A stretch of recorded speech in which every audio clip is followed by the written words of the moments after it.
continuando aqui, a gente vai falar agora sobre o futuro do trabalho. E a gente está em 2019, então a gente está falando de tecnologia, a gente está falando de acesso, mas a gente também está falando de restrição de acesso. Então, quem está construindo esse futuro do trabalho? E para falar de trabalho, poder chamar uma mulher negra, para mim, é especialmente muito... Perdi a palavra, mas é muitas coisas. Então, eu queria chamar diretamente de Madureira a Clarisa Rosa para conversar com a gente e mediar essa conversa.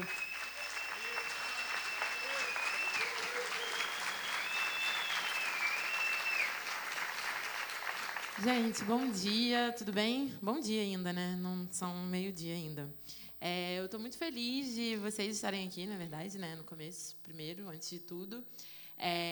E essa atividade eu estou bem animada com ela, porque era algo que a gente já estava querendo conversar e falar tem um tempo, e o Espaço do Colabora é muito esse lugar, né? Onde nós que fazemos parte da curadoria, a gente vai costurando ali aquilo que a gente entende e acredita que é importante ouvir, aprender, falar, e essa discussão eu estou animada com ela, e a gente convidou duas pessoas muito especiais, assim, que vêm de contextos muito diferentes. Então, a gente, né, nessa ideia de proporcionar outros encontros em outros espaços de maneiras diferentes. Então, eu quero convidar para cá a Aline Landim.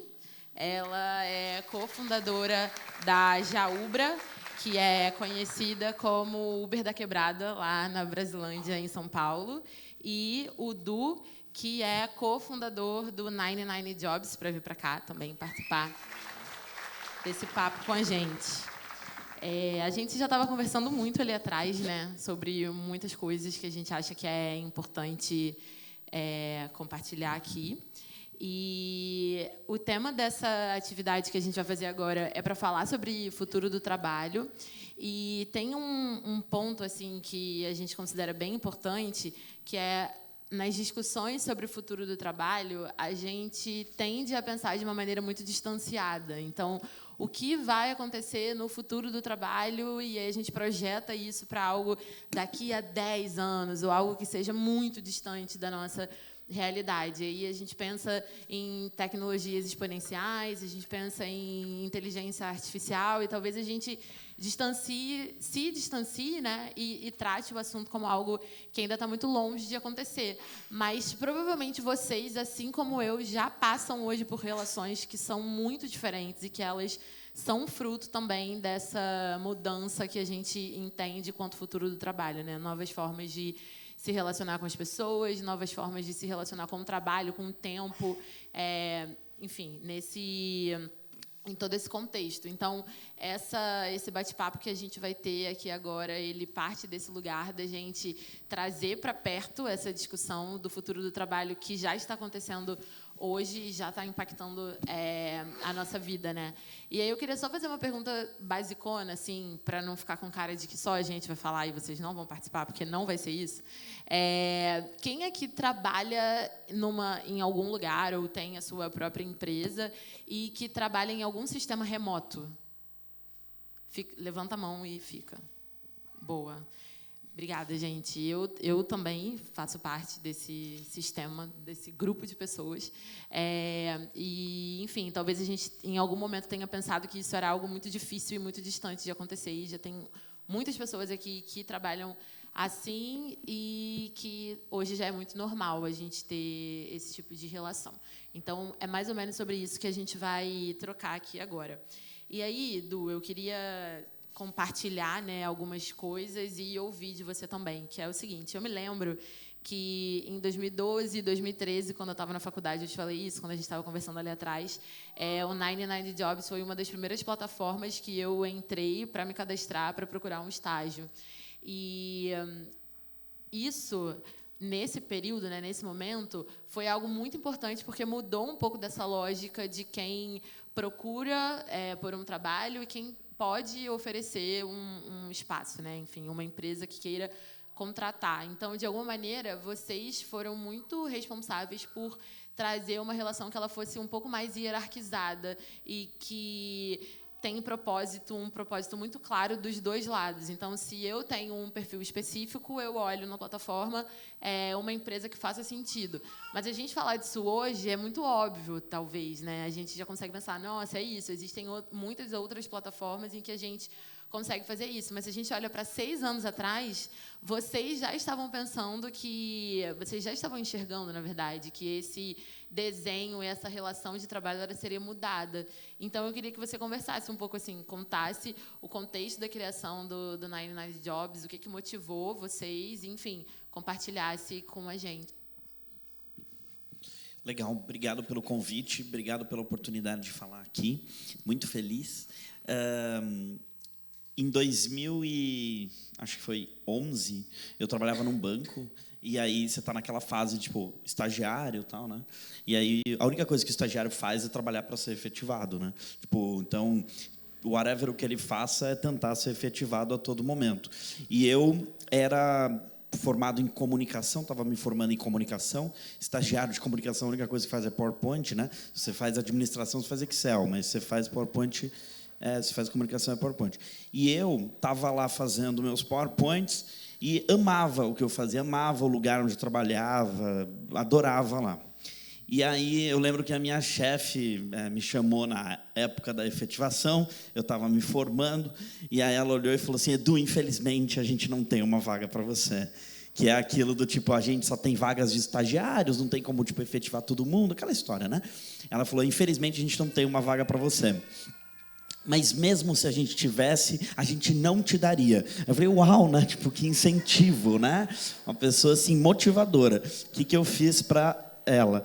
E aí, eu lembro que, na época, ela disse que tipo, eu não me encaixava na caixinha do banco, né?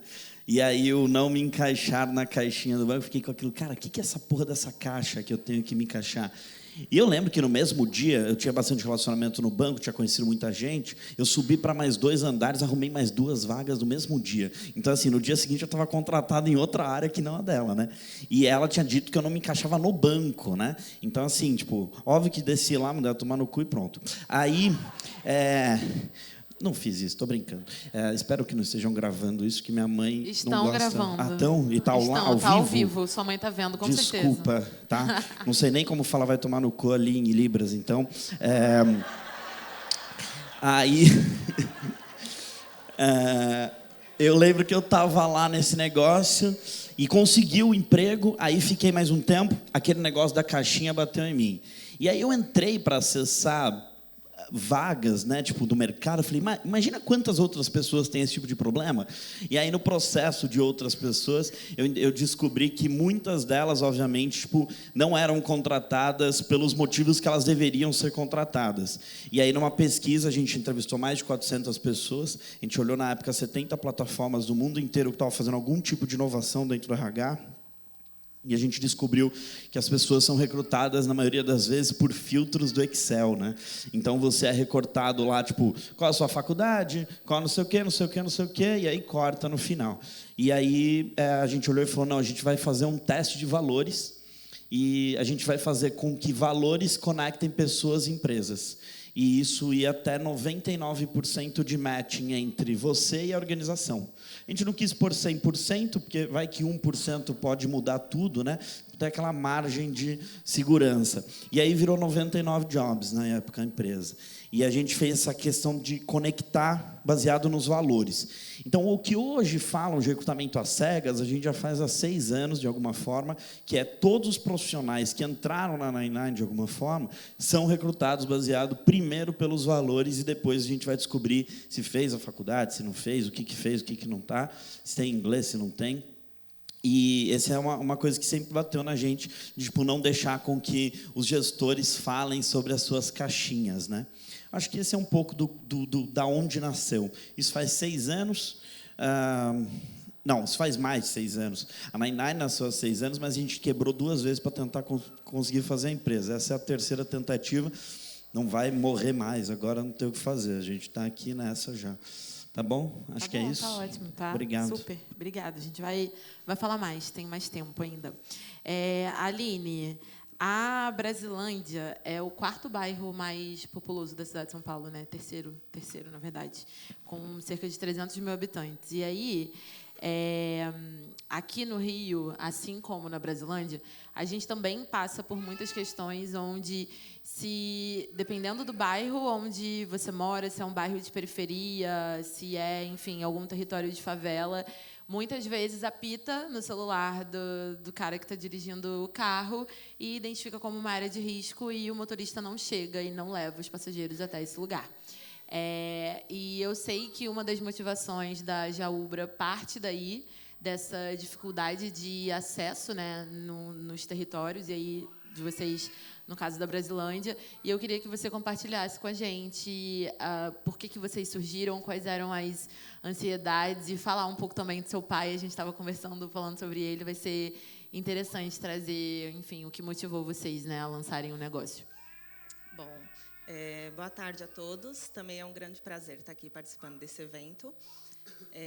A Jaubra, na verdade, ela surgiu, foi por acaso.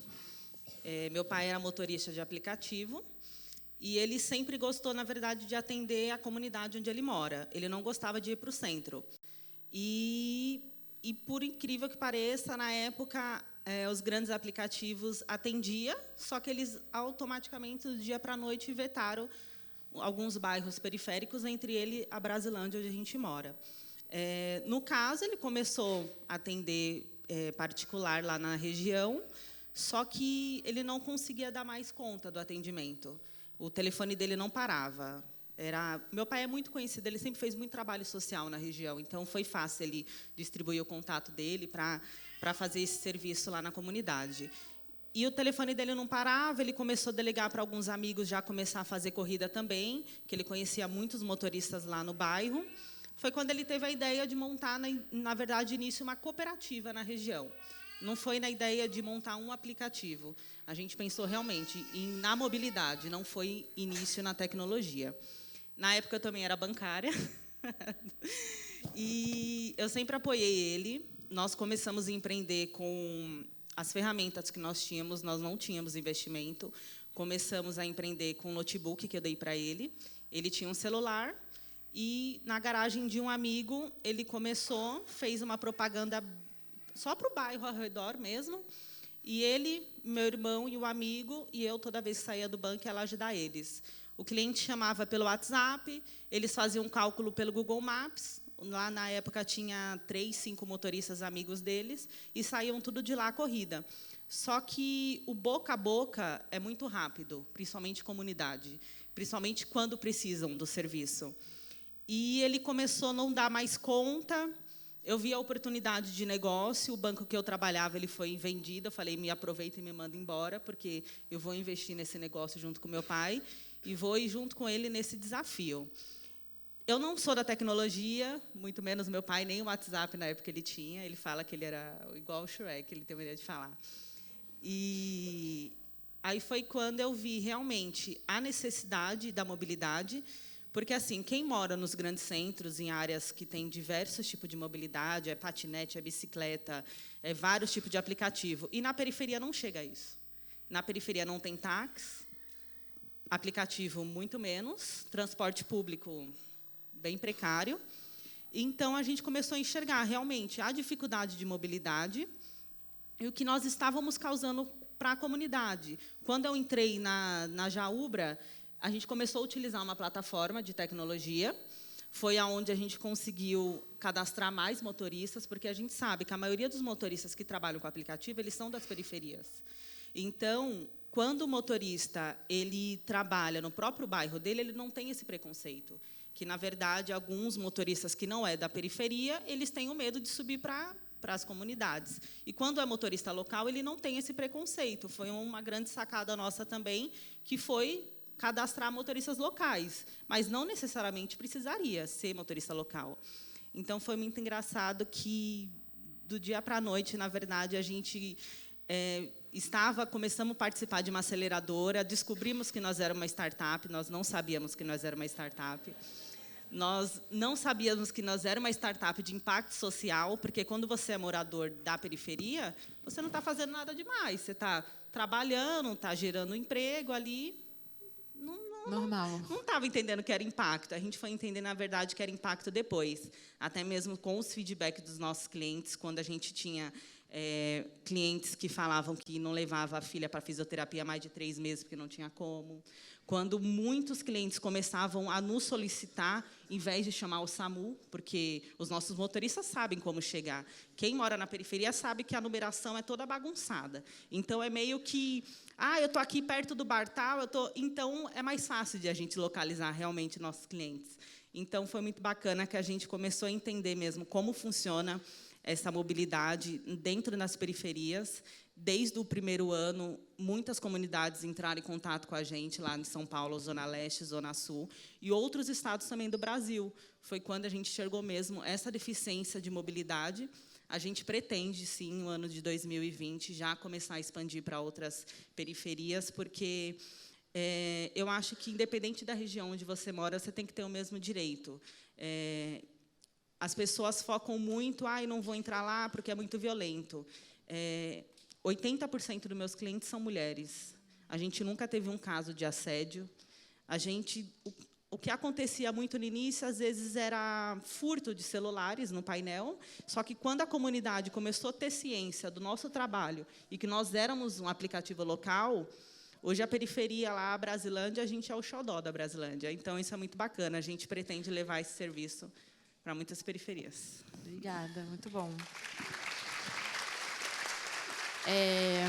Tem alguns pontos, né, que vocês trouxeram, e a gente estava conversando ali atrás também, quando o Du, por exemplo, traz esse recorte de seleção às cegas. Enfim, tem muitos debates sobre isso hoje, né, acontecendo agora, mas olhando para esse contexto de alguns anos atrás, e quando você fala também, Aline, do quanto que, enfim, algumas pessoas, né, elas ficam de fora de acesso aos serviços, enfim, de tudo que numa comparação, se você estiver em outros espaços da cidade, você consegue acessar. Eu acredito que tem também uma discussão, né, que ela é muito válida, e eu queria que vocês comentassem um pouco sobre isso, que é quando a gente pensa nessas tecnologias que, em muitos momentos, são tecnologias exponenciais, né, e que resolvem, de uma maneira só, muitos problemas ou muitas questões ao mesmo tempo, que existe grandes parcelas de pessoas que ainda ficam de fora desses avanços tecnológicos, ou elas não estão numa relação de ganha-ganha, né? Não é algo equilibrado ainda. Então, acredito que isso seja um ponto importante da gente falar aqui, de como que, quando a gente pensa nesse futuro do trabalho, que ele é melhor num conceito, ele é melhor, ele alcança mais pessoas, a gente ainda assim não pode esquecer de quem fica de fora desse avanço e, enfim, dessa ideia de um futuro do trabalho que ele é melhor. Então, ele é melhor para quem? Onde você está? Enfim, queria que vocês falassem um pouco sobre isso. Bom, a gente sempre trabalhou o nosso diferencial também, que, além do aplicativo da tecnologia, nós também temos uma central de atendimento, porque a gente entende que, na periferia, nós temos um número muito grande de clientes analfabetos, clientes idosos. Então, esses, muitas vezes, mandam mensagem de áudio, ligam no telefone fixo, e eu não vou excluir, falar, agora não, agora tem aplicativo, é só aplicativo. Então, a gente realmente entende que não dá para mim também levar só a tecnologia e esquecer realmente esse outro público que precisa muito do meu serviço e não tem acesso à tecnologia. Então, a gente começou a entender também o horário de atendimento. A maioria dos meus clientes que precisam mais, que são mais idosos, é na parte da manhã, na parte da tarde, que é para consultas médicas. Esses chamam pelo WhatsApp, esses mandam mensagem de voz, porque eles não sabem escrever o nome da rua onde mora.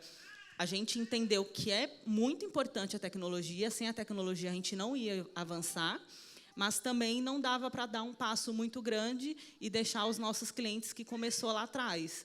Aqueles que, pelo WhatsApp, nos chamava, pelo fixo, indo até a nossa central, muitas vezes também pessoalmente. Então, isso você tem que olhar sempre para os dois lados. Quando a gente iniciou, é engraçado também que os nossos motoristas, o modelo assim, mudou muito. Era mais motoristas mais de idade, senhores, e hoje trabalham os filhos deles com a gente. Então, é muito bacana, pela credibilidade que a gente criou. Eles viram que vale a pena mesmo, porque você trabalhando no bairro, além de você não pegar rodízio, você consegue fazer mais corrida, você almoça na sua casa, você não precisa gastar dinheiro em restaurantes desse tipo. Então, a gente começou a ver que os motoristas já estavam alugando carro para os filhos começarem a trabalhar com a gente, primeiro emprego.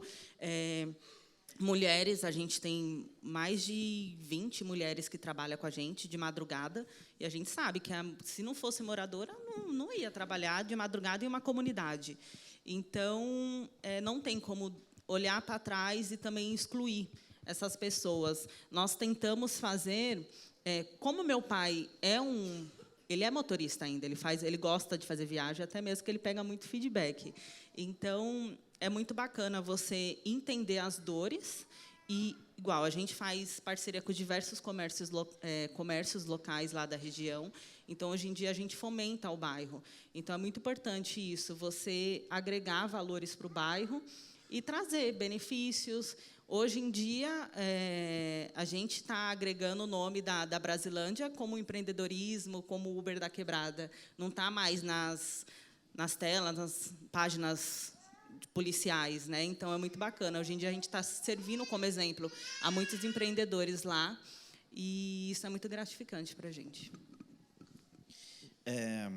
Quando a gente começou, obviamente, começou o nosso trabalho frente a profissionais que entendiam que gostariam de se conectar com organizações que acreditavam no recrutamento por valores, né? E nesse processo, obviamente, que as empresas que faziam isso, empresas que tinham um repertório para entender que precisavam recrutar outros tipos de profissionais, não aqueles que necessariamente estavam buscando um emprego puramente dito, mas sim também aqueles que gostariam de trabalhar nessas organizações. A gente criou uma área de comunicação dentro da 99 que trabalha para todos os processos seletivos. E essa área de comunicação não é como se fosse uma área de marketing, né? É uma área que conta a história do porquê que você deveria trabalhar nessas empresas. E recentemente a gente chegou a 3 milhões de usuários no ano passado, se não me engano, não lembro agora. E aí, quando a gente chegou nesse número, a gente fez uma estatística, como se fosse um censo de todos esses 3 milhões de usuários no geral. A gente descobriu que, especificamente, a população negra, que representa mais de 50% da população brasileira hoje, são 30% que se inscrevem nos processos seletivos e de 15 a 20 que passa em algumas oportunidades. Então, a gente já tinha um déficit considerável frente à maioria do Brasil, e, fora isso, a gente já tinha um déficit, obviamente, dentro dessas organizações. A gente começou a fazer uma série de ações frente a isso. Uma das primeiras ações que a gente criou um programa em 2015 chamado Melhor Estágio do Mundo. E ele tinha como intuito acessar os melhores talentos do mercado para que as organizações olhassem e falassem: puxa, olha que legal, esses caras querem trabalhar na minha empresa, né? E o legal do Melhor Estágio do Mundo é que os profissionais, as pessoas contratadas para esse estágio, eles recebiam mais ou menos umas 50 mentorias, e eles trabalhavam em 5 empresas diferentes. Cada momento eles mudavam de empresa para trabalhar em outra. Então era um negócio muito robusto, assim, né? E já tinham passado, no histórico de 5 edições, se não me engano, ou 4 edições, já tinham passado 5 filhos de bilionários que foram recrutados sem querer pelo processo seletivo, né? E aí, de repente, a gente olhou e falou: cara, não é essa galera com quem a gente quer conversar. E aí a gente fez, o ano passado, o Melhor Estágio do Mundo para negros, né? Recortando especificamente essa população. E foi muito mais legal, tinha muito mais impacto que a gente estava construindo. E de lá para cá, a gente começou a criar uma série de outras ações que estavam ligadas a não recortar, não excluir, obviamente, uma população dentro do que a gente fazia, que era o nosso trabalho. Eu acredito que as ferramentas de recrutamento são as ferramentas que mais geram preconceito na sociedade como um todo, porque é quando você fecha a porta, quando você diz um não, quando você fala que a pessoa não passou no processo. E isso gera uma série de frustrações, uma série de questões a respeito, por que não eu? E, obviamente, isso bate no racismo, né? De lá para cá, então, a gente entendeu isso. Grandes empresas que, obviamente, trabalham com a gente criou um chatbot que nada mais é do que um chat que você conversa com um robô, e esse robô, como se fosse tipo uma Siri ou um Google, um assistente do Google, né? O Bradesco tem uma que chama, como é que chama? Bia. Então, tipo, tem esses chats, né? E a gente criou um para recrutar. Só que, diferente de ser uma Bia, de ser uma pessoa assim, tipo, você não consegue ver, a gente personificou, a gente colocou a cara da pessoa. E os primeiros 6 que a gente fez eram todos profissionais negros, com a intenção, obviamente, de tipo, gerar representatividade para pessoas negras se candidatarem nos processos seletivos. O primeiro que a gente fez foi para o Itaú. A gente conseguiu aumentar em 30% o número de negros inscritos no processo seletivo logo nos primeiros 6 meses. Foram 120 mil inscritos para todas as agências do Brasil inteiro. Depois dêem uma olhada lá, que legal, é a Paulinha. Vagas... Entra no Messenger do Facebook, escreve Vagas Agência Itaú, que vocês vão ver, vocês vão conversar com ela, numa história super legal. E depois a gente fez outros também. A gente tem um processo seletivo com a Natura, onde a gente conseguiu com que 52% dos contratados fossem negros, muito por conta de um trabalho, obviamente, de tipo conversa com os gestores, conversa, inclusive, tipo, uma coisa muito legal. Quando a gente fez esse trabalho para a Natura, eles foram acionados pelo Ministério Público do Trabalho como preconceito. E quando a gente viu que isso aconteceu, a gente falou, cara, tá dando certo. Tipo, e isso de fato porque imagina que tipo pessoas entenderam que aquilo era o racismo branco, né? Tipo, de que existia um racismo frente a fazer aquilo. Na verdade, tipo, é um histórico de anos e anos que nunca nada foi feito nesse mundo, né? A gente descobriu agora que 50% das pessoas, como a gente é uma empresa de internet, a gente tem muito dado, né? Muito número. Então a gente descobriu que 50% dos negros caem no processo seletivo na época do inglês, na hora do inglês. Então a gente está criando agora, tipo, a primeira escola de inglês só para negros em processos seletivos. Então, tipo, você vai poder se inscrever nessa escola e, por conta disso, conseguir... o professor é negro, tipo, veio de Gana, fala inglês como primeira língua.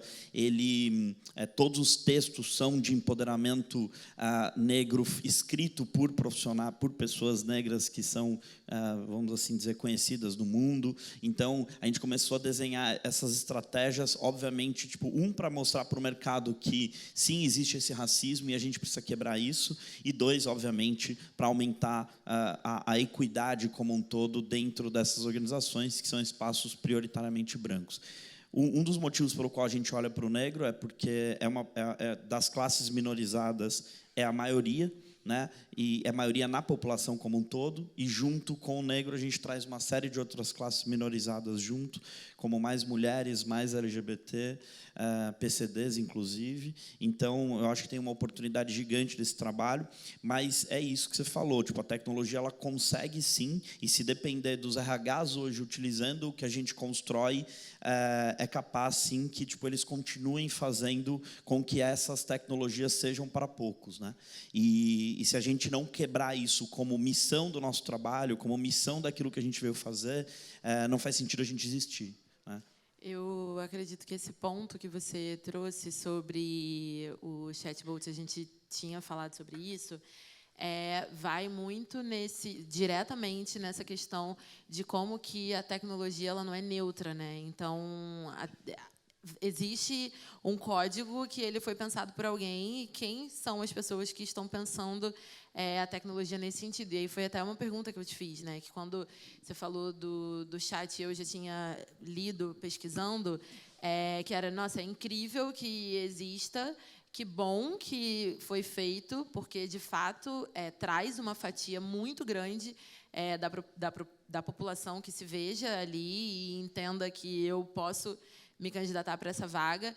E quem produziu, né? Quem está por trás? Quem é a mão que desenvolve? Porque hoje a gente tem visto muitas discussões que sobre como as pessoas são alcançadas pela tecnologia, mas também sobre a narrativa com que as coisas são criadas, assim, como produzir uma tecnologia que ela seja antirracista e que ela não continue disseminando o racismo, né? Então, quando a gente pensa sobre isso, como ser antirracista, é muito sobre o que é possível ser feito agora, o que eu posso transformar agora, para não continuar perpetuando o racismo, seja onde for, seja o racismo algorítmico ou, enfim, enquanto as outras esferas da sociedade. Luana está aqui, vai falar muito sobre isso em breve. Mas... 40% do nosso time de tecnologia hoje já é negro, 65% veio de classes... veio de regiões periféricas de São Paulo, 25% é mulher. Então, a gente sempre que foi... Eu tenho uma coisa comigo, assim, que, ao meu ver, né, que o trabalho, obviamente, está ligado ao seu propósito, né, está ligado àquilo que você veio fazer, daquilo que você ama fazer. Obviamente que, de fato, eu posso falar isso por ser um privilegiado na sociedade como um todo, mas uma vez eu estava no banco lá que eu trabalhava. Banco é um negócio legal, né? Ele produz pessoas que odeiam trabalhar ali a ponto de um dia pensar no que elas podem fazer de legal, né? Ainda bem que não tem um banco patrocinando aqui. Mas...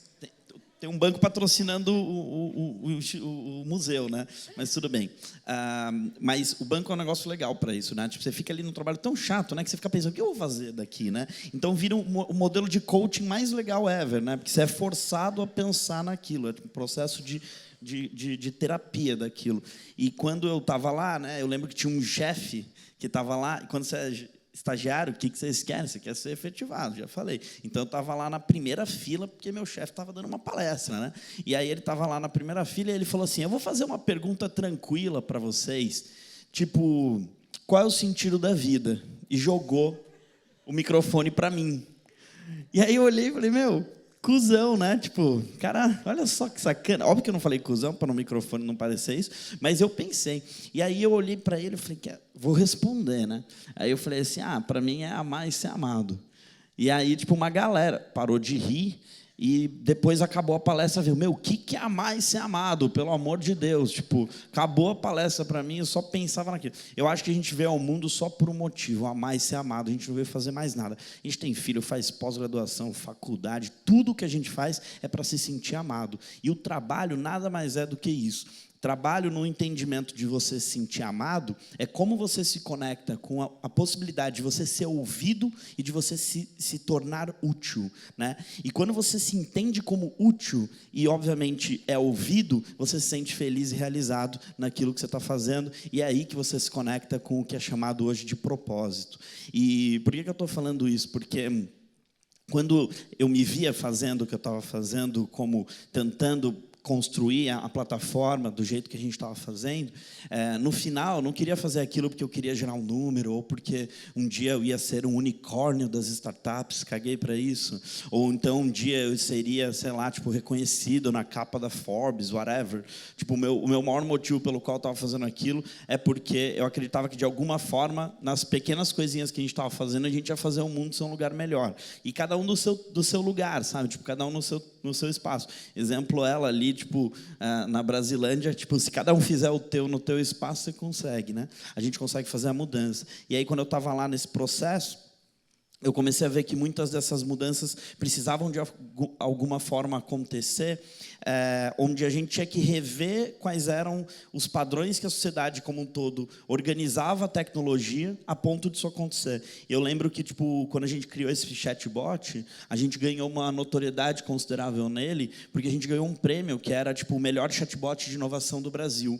E nenhuma empresa que se candidatou para esse prêmio não era empresa de tecnologia, tinha que ser uma empresa de tecnologia que fazia chatbot. Então a gente ganhou um prêmio sendo uma empresa de RH, dentro de um mundo de tecnologia. E depois a gente se perguntou quem que inscreveu a gente no prêmio. Nem tinha sido a gente, tinha sido um candidato que achou incrível o negócio e falou, eu mesmo vou escrever o negócio no coisa. E aí eu acho que, de alguma forma, são essas pequenas coisinhas que vão demonstrando que, de fato, a gente, na tentativa de construir esse lugar melhor, ele tem que ser olhando para todo mundo, né? Com todo mundo lá dentro também. Exatamente. Aline, a gente estava conversando, e aí, na sua fala, você falou sobre isso, o Du também, que é quando a gente olha para esses aplicativos, seja o Uber ou, enfim, outros aplicativos que sejam relacionados a um serviço de entrega ou de mobilidade, transporte, é muito...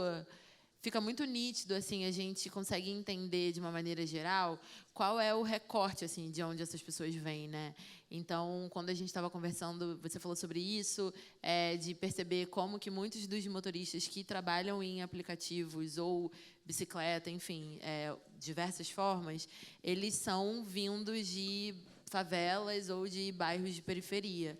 E eu queria que você compartilhasse um pouco com a gente qual é a percepção da Brasilândia em relação ao aplicativo, assim, tanto no sentido de ter um aplicativo que ele tenha nascido dentro desse território e que ele fala sobre tecnologia, que ele resolve um problema muito prático da vida dessas pessoas, mas também como você vê pessoas que não participam da Jaubra, mas fazem parte de outros aplicativos, o que elas estão falando e pensando sobre isso, sabe? Em relação a direitos de trabalho, em relação à segurança na cidade.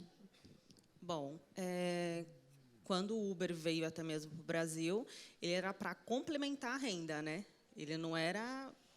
Na verdade, era o motorista, na verdade, a pessoa que tinha o seu trabalho e depois trabalhava no final do dia, como Uber, para complementar a renda. Hoje, na verdade, não é mais a realidade. Hoje é trabalho de muitos brasileiros. Hoje, os aplicativos de entrega, na parte de mobilidade, tudo, realmente é o único emprego de muitas pessoas. Então, a gente começou realmente a entender que, igual, os nossos motoristas, hoje eles entendem o trabalho que nós fazemos, ele entende o nosso diferencial, então, na verdade, ele dá mais valor também ao nosso serviço. Dos nossos diferenciais também, até em questão diferente aos outros aplicativos, nós temos poucas reclamações de comportamento de motorista, porque, na verdade, ele ganha bem. Então, ele ganha bem, ele está no território dele, ele consegue se comunicar melhor. Então, na verdade, muitos motoristas nossos já abriu mão de outros aplicativos e só trabalha para a Jaubra. E nós conseguimos enxergar também que, na mobilidade, a gente consegue ir atender outras deficiências que também tem nas periferias. Uma delas também é a questão da logística, a entrega. Diversos aplicativos que estão sendo criados também não chegam nas periferias. E, então, a gente começou a perceber que, com o entendimento que nós tivemos com a Jaubra, nós conseguimos também começar a levar ao nosso cliente que mora hoje na periferia, que não consegue comprar um tênis pela internet, porque não vai chegar no CEP dele, o CEP dele é bloqueado. Quando chega, demora de 20 a 30 dias. Quando não, vai no correio mais próximo, que o mais próximo é quase 1 hora, até mesmo no nosso caso lá da Brasilândia, o mais próximo é o da Vila Maria. Então, a gente começou a enxergar outras possibilidades também que dá para gerar mais emprego com a população local, porque muitos querem, mas não querem sair também do seu bairro. Porque eu acho assim, eu sou da Zona Norte, eu trabalhava lá na Zona Sul. Eu demorava mais de 1 hora, 1h30 para chegar no meu serviço. Hoje não, hoje eu trabalho do lado de casa. Então, você também ter isso, a gente começou a enxergar muito potencial na periferia que muitas pessoas não olham. Muitas pessoas excluem, na verdade, só atende um nicho da população, sendo que tem um nicho gigantesco que não é atendido. O Brasil, quantas periferias existem no Brasil, quantas periferias existem no mundo? Então, na verdade, as pessoas não olham para esse nicho e eles têm potencial, eles têm capacidade. Eu tenho cliente que solicita carro 5 vezes no dia. Às vezes, eu vejo lá um carro para ir na rua de trás. Eu falo, nossa, pai, por que a pessoa está... Então, na verdade, eles não tinham esse serviço. Hoje, eles têm, eles querem utilizar. Então, nós tentamos, sim, fazer parceria com empresas, com pessoas que estão engajadas na causa, que é ajudar realmente a comunidade, ajudar mesmo os motoristas e também ajudar os nossos clientes, porque eu vejo realmente isso. Muitas empresas focam muito em lucro, e acaba meio que... Eu tenho casos de motoristas que trabalhavam em outros aplicativos e foram bloqueados, nem sabiam o motivo. Então, a gente tem muito contato, né? Eu acho que por também a gente ainda ser pequeno, mas, na verdade, é um diferencial que nós gostamos muito de ter o contato. Eu tenho contato com todos os meus motoristas.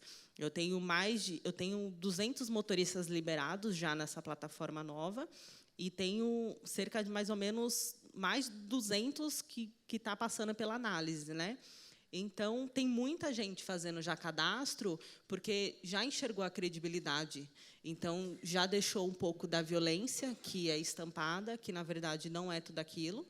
Quem é do bairro sabe realmente, às vezes, qual é o local que tem que tomar um cuidado maior, mas... eu acho que, hoje em dia, você tem que focar, assim, quais os benefícios, o que eles precisam. A gente sempre tem uma conversa, a gente tem grupos, né, no WhatsApp. Então, a reclamação, às vezes, que ele tem nos outros, o que a gente pode melhorar para o nosso? Então, o que é de ruim nos outros aplicativos? Tá, então, tá ok, no meu eu vou fazer diferente. Porque, na verdade, a gente conhece as dores, então é diferente, né? A gente rala. Então, a gente entende realmente as dificuldades dos nossos motoristas, dos nossos clientes e das comunidades. Du, quando a gente, enfim, está trocando, falando sobre isso, e aí eu fiquei pensando num recorte também, né, que é quando a gente pensa em trabalho e pensa em tecnologia, a gente acaba indo numa tendência de pensar um público e um perfil muito jovem, né? Então, a gente entende que a gente está falando aí com uma faixa etária que, não sei, talvez vá até uns 50 anos, algo dentro desse universo, e a gente não fala com, enfim, outros perfis, como pessoas de maior idade. E, enfim, já vi muitas iniciativas que estão trazendo questões de trabalho, então, pessoas com mais experiência, e aí a gente vai dando novos nomes, né, outras maneiras de falar e alcançar essas pessoas. E, enfim, queria que você trouxesse um pouco para a gente, se vocês, né, na 99, já pensaram sobre isso, já desenvolveram algum projeto que fosse nesse sentido, pensando o trabalho e outras relações, e boas relações de trabalho, também para uma população de maior idade, assim. Porque eu imagino que isso deva acontecer bastante com a Jaubra, né, por perfil. Você falou do seu pai, eu perguntei quantos anos ele tem, celular, 51, 52. Então, como que você, enfim, enxerga esse desenho? A gente tem um dos nossos clientes, que é o Magazine Luiza, e a gente colocou uma tecnologia lá, porque o que acontecia, tá? Eles tinham um índice de turnover natural lá da empresa, mas parte desse turnover acontecia porque não existia uma régua do quem poderia entrar na empresa para trabalhar em uma das 1000 lojas que a organização tem no Brasil, né?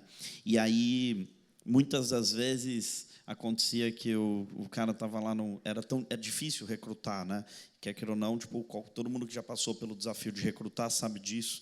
E o gerente de uma loja no interior, por exemplo, chegava lá no churrasco no final de semana e falava assim: "E aí, sobrinho, você está fazendo o quê?" "Ah, estou fazendo nada." "Pô, aparece no Magazine segunda lá que a gente vai ver se existe a oportunidade de você trabalhar, né?"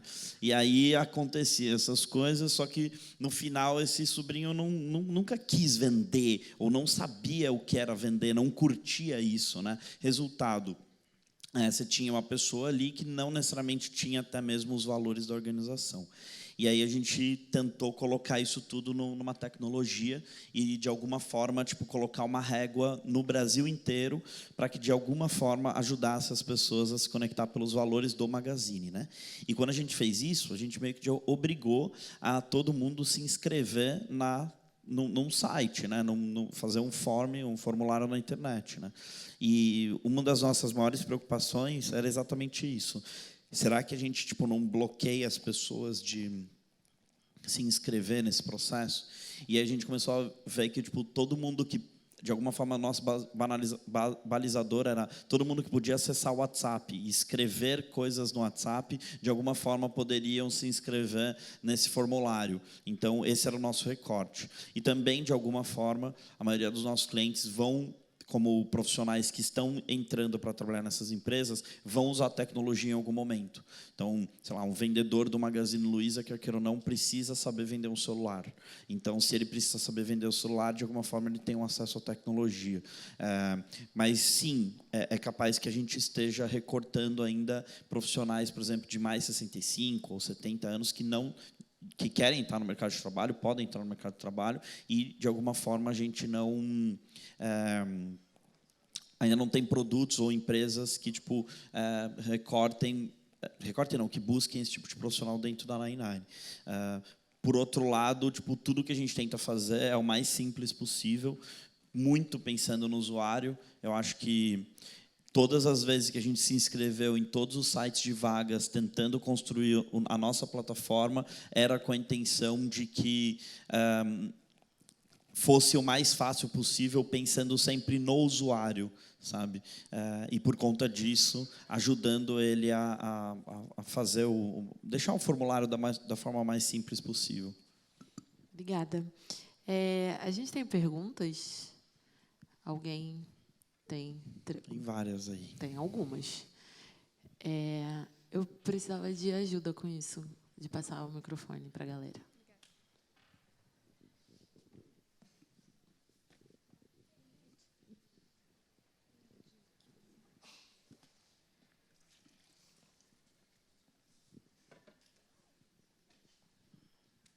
Olá, bom dia, eu sou o André. Uma pergunta para o Du.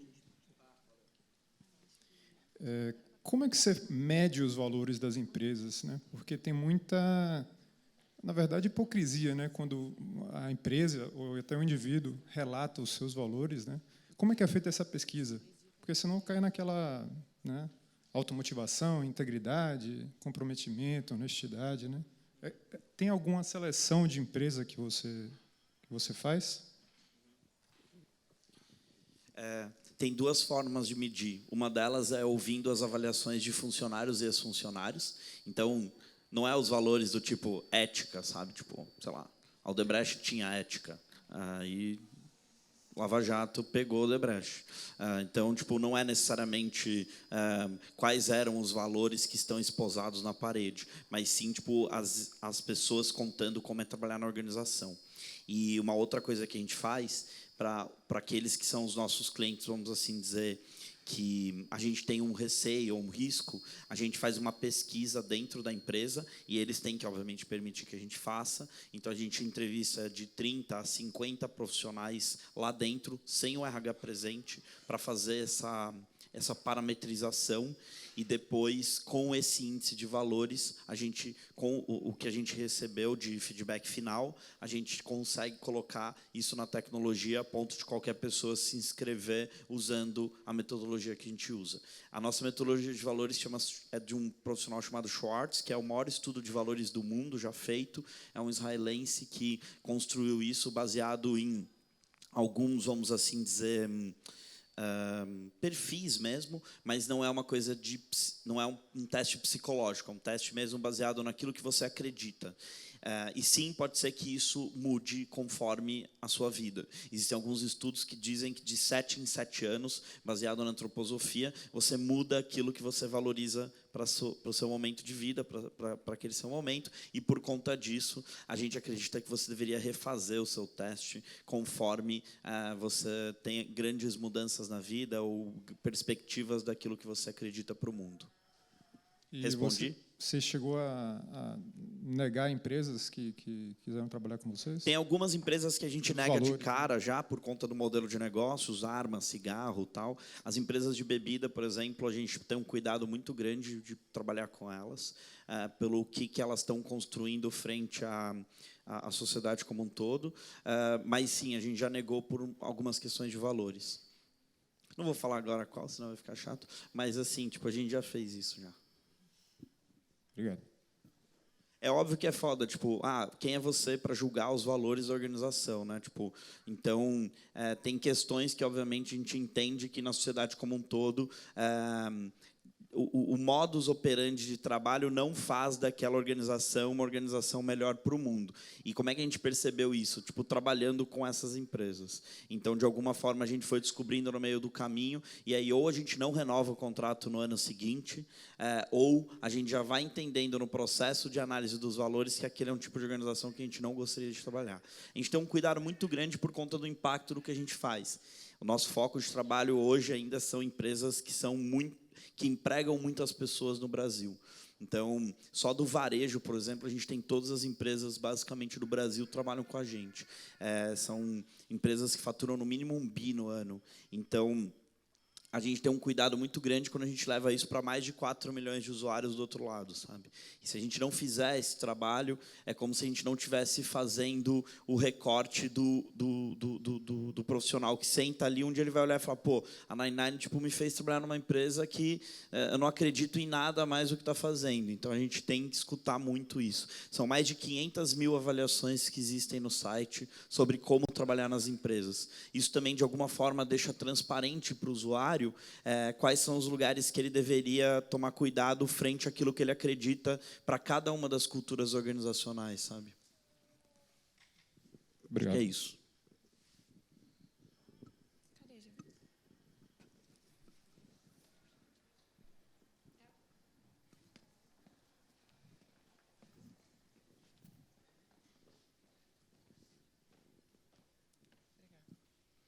Boa tarde. Edu, eu queria perguntar uma coisa. Vocês chegam a questionar os critérios de avaliação das empresas quando eles colocam, por exemplo, que querem, sei lá, um inglês super avançado ou algum tipo de habilidade específica do profissional? Porque, uma vez que isso é uma coisa que sobe a barra de dificuldade de contratação, e, assim, muitas vezes o RH ele não pensa muito, ele vai logo porque ele quer uma coisa muito específica, muito alta, ou um profissional muito formado, e etc. Então, se você eventualmente questiona se aquilo realmente é necessário, tal, você consegue baixar um pouco a régua e, com isso, ter mais chances de contratar essas pessoas que não tiveram chance de ter uma formação tão bacana e aí, estando trabalhando, teriam a possibilidade de melhorar seus currículos e suas habilidades e tal. Uhum. Não tem a oportunidade inicial, né? Então, se a pergunta é se a gente questiona todos os dias, todos os minutos, todos os segundos, assim, tipo, quando vem esse tipo de briefing no processo de seleção, a gente sempre está questionando. Por quê? 3% da população no Brasil fala inglês. Então, tipo assim, a gente tem um déficit absurdo de pessoas e que você vai recortar automaticamente. E quando esses testes acontecem, é óbvio que a gente começa a falar de tipo, oportunidades muito elitizadas, né? Para poucos, para privilegiados e tal. Então, essa é uma coisa que a gente questiona muito. Mas uma coisa que é muito legal, que eu acho que no meio do caminho foi acontecendo, muitos usuários começaram a migrar o tipo de tecnologia que eles queriam usar. Então, tem muita gente que, obviamente, está... a gente acompanha, por exemplo, dados de quais eram sites que antigamente eram usados e quais são sites que hoje são usados. E a 99 tem crescido muito frente a esses sites como preferência entre os profissionais que olham e falam, cara, é ali que eu gostaria de trabalhar. Ali que eu gostaria de buscar um trabalho. E quando isso acontece, as empresas começaram a pensar começaram a parar para pensar que tipo elas não estavam mais encontrando as pessoas que elas encontravam nos lugares anteriores e agora elas precisam migrar para a gente. Só que elas já sabem isso porque isso é do nosso posicionamento, sabe? Tipo, a gente já trabalha assim. Se você vai fazer uma reunião de vendas com a gente vai contar isso tudo para você no começo. Então, se você não se identifica como RH com as nossas práticas, não tem por que você recrutar a gente, você contratar a gente para recrutar. E eu acho que no meio do caminho a gente conseguiu influenciar muitas empresas, sabe? Tipo, a gente tem várias histórias de organizações que, tipo, quando começaram a trabalhar com a gente, reviram muito dos seus processos seletivos por conta de quem elas estavam recortando. Antes da gente passar para as duas e últimas próximas perguntas, e eu fiquei pensando aqui que eu tenho algumas perguntas para a Aline, então, se vocês tiverem perguntas para a Aline, façam, que se vocês não fizerem, eu vou fazer. E aí a gente já vai precisar se encaminhar para encerrar essa atividade. O Du vai estar aqui mais um tempo com a gente, a Aline também. Então, depois que a gente terminar a nossa atividade aqui, vocês podem conversar com eles em outros espaços. É só porque a gente tem uma questão de tempo. Então, é isso. Mais duas perguntas? Temos duas perguntas direcionadas para a Aline. Sim? Então, tá bom. Cadê o microfone, gente? Tá lá. Na verdade, a minha seria para qualquer um dos dois. Então, meu nome é Davi. Eu queria comentar, assim, eu tenho duas perguntas meio pontuais. E os dois foram bancários, né? E eu achei interessante o tema, o futuro do trabalho, porque o trabalho está se transformando, né? E com essa transformação, muitos trabalhos acabam, muitos mudam. Então, por exemplo, a profissão de bancário mesmo, ela daqui a um tempo não vai existir. Hoje você pega seu celular, se você quiser, você faz tudo ali. Então, tem bancos já que não tem segurança, que não tem porta giratória, e daqui a pouco não tem agência. Então, eu acho interessante perguntar também qual é o futuro dos trabalhadores e qual é o futuro dos empresários.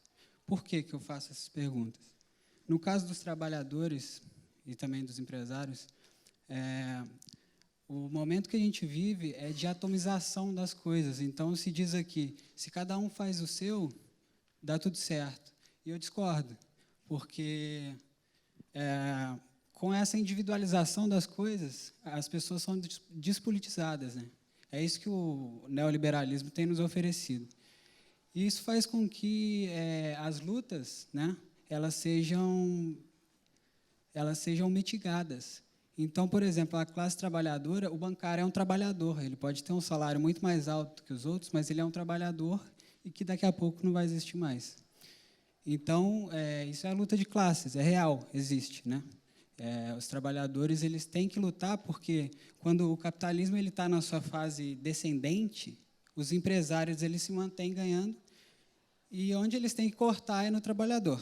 Então, a politização é importante e não só o indivíduo é importante, mas também eu vou ser breve, tá?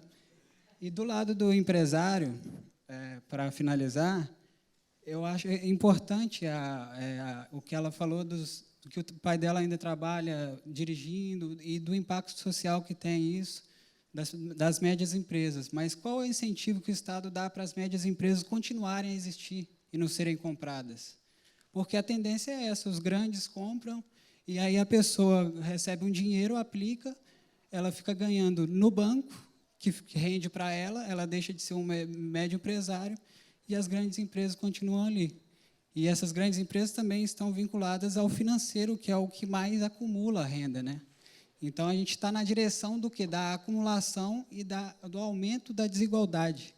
Então, eu acho muito importante esses impactos sociais pesquisados nas empresas e os recortes feitos, mas se a gente não tem uma agenda que a história mostra, toda vez que o capitalismo foi desregulado, ele entrou em colapso. E, para arrumar isso, ele precisou ser freado, com a agenda anticapitalista. Então, eu volto às perguntas. Qual é o futuro do trabalhador e qual é o futuro dos empresários? Bom, uma pergunta bem grande, se eu lembro. Para mim, o futuro dos empresários, dos trabalhadores, eu entendo também que é muito se reinventar. Nós criamos uma coisa que já existe. Nós reinventamos o modo de trabalhar. Nós somos o Uber da quebrada. O Uber já existia, já existe. Então,